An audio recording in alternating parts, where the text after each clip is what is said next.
87,000 वर्ष की समाधि लगी। एक तो चाहे पति ने कुछ नहीं कहा, लेकिन सती आखिर सती है, वो देवी है, वो समझ गए कि पति ने मेरा त्याग किया। तो एक तो पति ने त्याग किया, इसलिए ये दुख।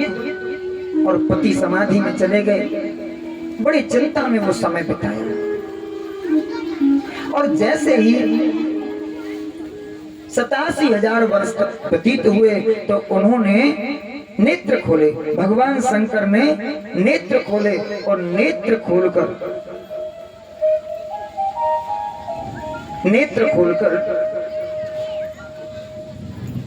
जब सती ने देखा कि इनकी समाधि टूट चुकी है तो सती पास में आई और सती जी को आते देखकर भगवान शिव ने अपने सामने आसन दिया। सामने आसन सती से कहा बैठो। बैठ के सती समझ गई कि अब ये वामांग में बिठाने वाले नहीं है। कथा सुनाने लगे,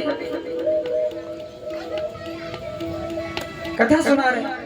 उसी समय एक लीला का वर्णन और करते हैं।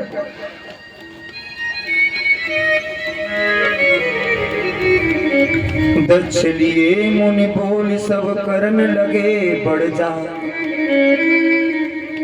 नेमते सादर सकल सुरचे पावत मग भाग। सती के पिता ने एक यज्ञ का आयोजन किया और देखो ये यज्ञ सिर्फ शंकर भगवान का अपमान करने के लिए था, अपमान करने के लिए। और जो किसी के अपमान करने के लिए, किसी का अहित करने के लिए कोई धर्म कार्य भी किया जाए तो वो सफल नहीं होता। रावण एक तो पाप किया, सीता जी का हरण किया, और दूसरा राम पर विजय प्राप्त करने के लिए देवी मैया का यज्ञ करने गए। तो राम ने कहा इसमें विघ्न डालो, इसके नष्ट करो। मेघनाथ का यज्ञ नष्ट कर दिया, जबकि यज्ञ में विघ्न डालना पाप है। परंतु यज्ञ किस उद्देश्य से किया जा रहा है, एक और हमारे यहाँ बड़ी भ्रांति लोगों ने फैला रखी है। हमारे सनातन धर्म को तोड़ने के लिए लोगों ने कहा कि देखो राम भी शूद्रों से द्वेष करते थे। बोले कैसे जाना? बोले ऐसे जाना कि एक शूद्र था, सम्मुख तपस्या कर रहे थे, तो राम जी ने मार दिया। बोले तपस्या करने का धर्म नहीं है तुम्हारा, तुम शूद्र हो, बस ये झाड़ू पोंछा करो, इसलिए राम ने मार दिया। अरे बोले इससे पढ़ने से पहले,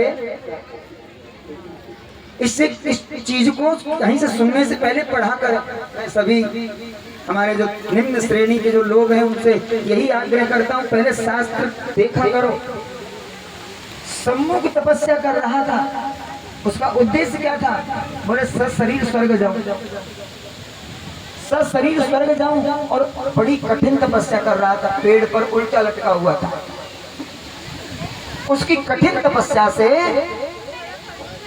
अयोध्या में कुछ अपशकुन होने लगे, यहाँ तक कि एक ब्राह्मण का इकलौता बच्चा मरा। राम को पता नहीं था और उस ब्राह्मण ने आके कहा कि मेरा पुत्र मरा है, यहाँ तुम्हारे राज्य में कोई पाप हुआ। तो उन्होंने अपने दूत भेजे, तो दूतों ने कहा कि सम्मुख तपस्या कर रहा है, उल्टा लटक।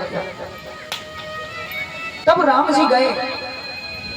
राम जी ने उससे आग्रह किया कि देखो तपस्या करना अच्छी बात है, और जिस उद्देश्य के लिए तुम तपस्या कर रहे हो ये तुम्हारा उद्देश्य पूरा नहीं हो सकता, क्योंकि हमारे पूर्व त्रिशंकु जब स्वर्ग में नहीं जा पाए तो तुम कैसे जाओगे? और ये भी नहीं कि स्वर्ग में जाना हो, स्वर्ग में भी सामान्य लोगों में नहीं रहना। तो बोले स्वर्ग में भी उनको उसको इंद्रासन लेना था। क्या ये भगवान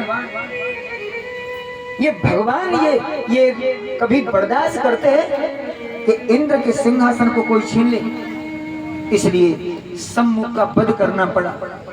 वो शूद्र तपस्या कर रहा था, इसलिए नहीं, तपस्या करने का हक सभी को है। यज्ञ किया शिव अपमान के लिए, और सभी विमान जा रहे थे, देवता अपनी अपनी पत्नियों के साथ जा रहे थे। सती ने बहुत आग्रह किया और सती को समझाया, सती को समझाया भगवान शिव ने, देवी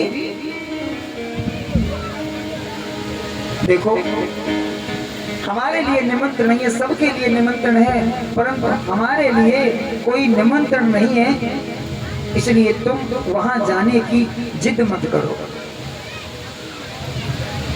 लेकिन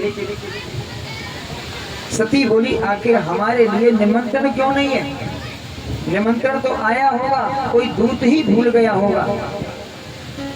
शंकर भगवान ने तब बताया कि उनका जो पहले यज्ञ जो किया था उसमें हमारा कुछ मनमुटाव हो गया यज्ञ, इसलिए हमसे तुम्हारे पिता का द्वेष है। उस द्वेष के कारण उन्होंने तुम्हारी सभी बहनों को बुलाया, लेकिन तुमको निमंत्रण नहीं दिया। सती बोली फिर तो भगवान हमको अवश्य आज्ञा दो, मैं जरूर जाऊंगी, क्योंकि मैं पिता को समझाऊंगी और पिता जरूर तुमको लेने के लिए आएंगे, सम्मान से मैं जाऊंगी, राजीनामा कराऊंगा। बहुत जिद की, भगवान शंकर ने कहा नहीं मानती तो जाओ। 2 गढ़ साथ में दिए। सती के घर में कोई भी वस्त्र था, एक भी भगवान शिव ने अपने पास नहीं रखा, सारे वस्त्र। सती बोली मैं आऊंगी नहीं क्या? बोले देखो जाना अपने हाथ है, आना पराए हाथ है, सब जानते हैं कि लौट के आने वाली नहीं। सती पहुंची, सती पहुंची और सती ने जाकर अपने पीहर का, अपने मायके का माहौल देखा। पिता भवन जब, पिता भवन जब गई भवानी, दक्षत्रास काहुन सन्मानी। दक्ष के डर से कोई किसी ने सम्मान नहीं किया, कोई बात नहीं करता, देखकर मुंह फेर दे। तो एक तो पहले से परेशान, फिर मायके में आई, यहाँ थोड़ा सा मन थोड़ा बहलेगा तो यहाँ भी टेंशन, यहाँ भी चलता होता। हाँ, माता ने कुछ पूछा, सादर भले ही मिली एक माता, भगनी मिली बहुत मुस्कान। माता ने तो माता तो माता होती, माता थे तो कुछ सम्मान, कुछ राजी खुशी पूछी, परंतु जब बहन मिली तो बहनों ने मजाक किया। अरे बड़े अच्छे रथ में आई होगी। एक बोली रथ कहाँ है? उसके पास कपड़े तो पहनने के लिए है ही नहीं, शमशान की भस्मी शरीर पर लगा के ठंड से बचता है। बट वृक्ष के मोटी डाली के शाखा के नीचे बैठकर बरसात से बचता है। उसके पास है क्या? इसका तो भाग्य टूट गया बेचारी का। लेकिन सती यहां तक तो बर्दाश्त करती है। परंतु जब सती यज्ञ में गई और यज्ञ में जाकर देखा, सभी देवी देवताओं के नाम की आहुति यज्ञ में डाली जा रही थी, शिव के नाम की कोई आहुति नहीं थी। क्या शिव के बिना यज्ञ हो सकता है क्या? सती क्रोध में, सुनहु सभासद सकल मुनिंदा, कही सुनी जिन शंकर निंदा। सुनहु सभासद सकल मुनिंदा, कही सुनी जिन शंकर निंदा। सो फल तुरत लहव सब काहू, भली बात पछताव पिता। अरे सभासदों ध्यान से सुनो, जिसने कान से शिव की निंदा सुनी हो वो बहुत बड़ा पापी है, संसार का सबसे बड़ा पापी है। और जिसने भगवान शिव की निंदा कानों से सुनी है और देखी है, वो इसका फल तुमको अवश्य मिलेगा। संत संभ श्रीपति अपवादा, सुनिए जहां कहूं अस मर्यादा, काटिय तास जीव जो बस। यदि बस चले तो शिव, हरि और हर और गुरु और पिता, इनका अपमान कहीं हो रहा हो, इनके प्रति कोई दुर्वचन कह रहा हो, तो उसी समय उसे हलाल कर दो, गर्दन काट दो। यदि ऐसा नहीं कर सकते तो कानों में उंगली लगा के चले जाओ, सुनो मत। और जो पिता,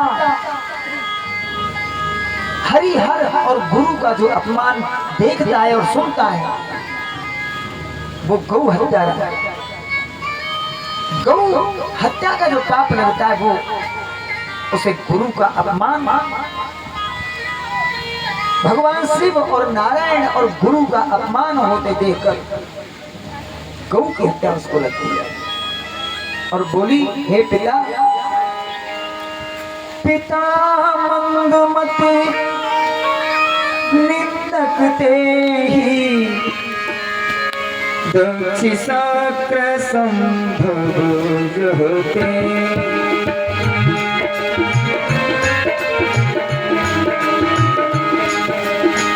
पिता मंगमते निंदक तेहि, दक्षिशाक्र संभव जहते।